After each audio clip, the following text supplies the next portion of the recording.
The melody drifted through the crowded city plaza like a ghost from another life, soft at first, then sharp enough to stop time itself.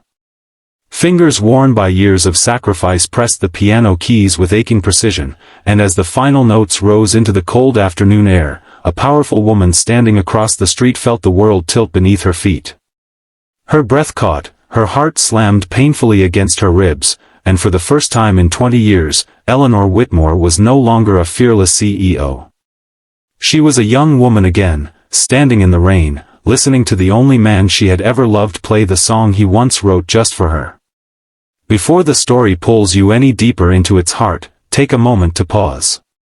If you believe in kindness, second chances, and the quiet miracles life hides in unexpected places, please like this video, share it with someone who needs hope, subscribe to the channel for more stories like this, and tell us in the comments where you're watching from. Your support keeps stories like this alive. Daniel Harper had never planned to become invisible. Yet life had a way of erasing people gently, one disappointment at a time. He was once a gifted pianist with dreams larger than the city skyline, a young man who believed love and music could conquer anything. But when his wife died suddenly, leaving him alone with a newborn daughter and a mountain of medical debt, the world narrowed to survival. The concert halls disappeared. The applause faded. All that remained were long nights, calloused hands, and a child who depended on him for everything.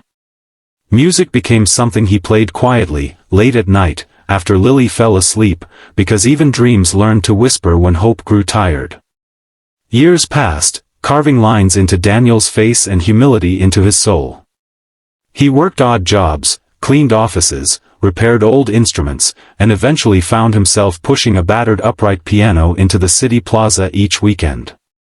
He played not for money at first, but because silence hurt more than failure. People came and went, tossing coins, filming short clips, rarely seeing the man behind the melody. To them, he was just another street musician.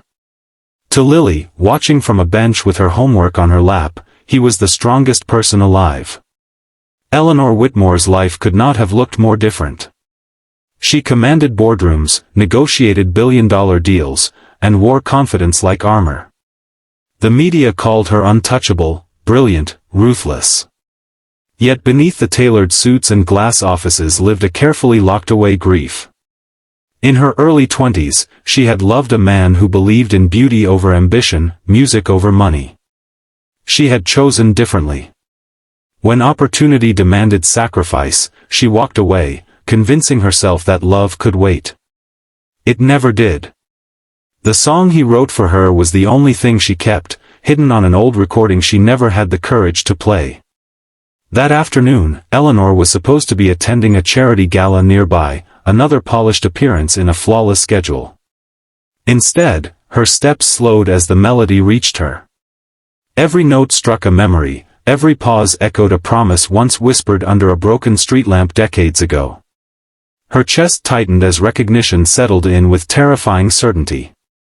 This was not coincidence. This was the past calling her name. Daniel did not see her at first. He was lost in the music, pouring into it everything he never said out loud. The song was not meant for an audience.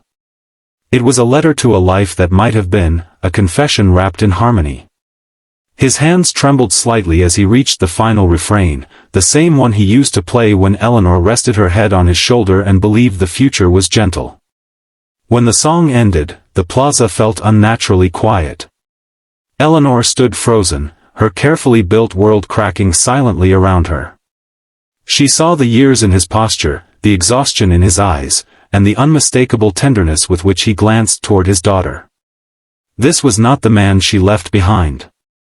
This was someone forged by loss, responsibility, and quiet courage. And yet, the soul was the same. Daniel noticed her then.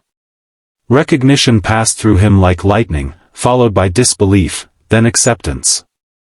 Life had taken so much from him that shock had grown tired. He simply looked at her, two people suspended in a moment heavy with everything unsaid. The city moved on around them, unaware that something fragile and profound was unfolding in its shadow. Eleanor did not approach immediately. She watched as Lily hugged her father, pride shining in her eyes. Something inside Eleanor shifted painfully. Success had given her everything except that simple, unbreakable bond. She realized how much love Daniel had given up for responsibility, how much music he had buried to keep his daughter safe. Days passed, but the melody refused to leave Eleanor's mind. Against every instinct that once told her to move forward and never look back, she returned to the plaza. She listened again, this time seeing not what she had lost, but what still existed. Slowly, deliberately, she began to change the story she had been telling herself for decades. Eleanor discovered Daniel's life quietly, without intrusion. She learned about Lily's talent for math, about the nights Daniel skipped meals so his daughter could attend a better school, about the piano he repaired piece by piece from discarded parts. Each truth humbled her. Power suddenly felt small compared to perseverance. Opportunity arrived disguised as risk. Eleanor owned a foundation dedicated to the arts, one she had kept distant from her heart.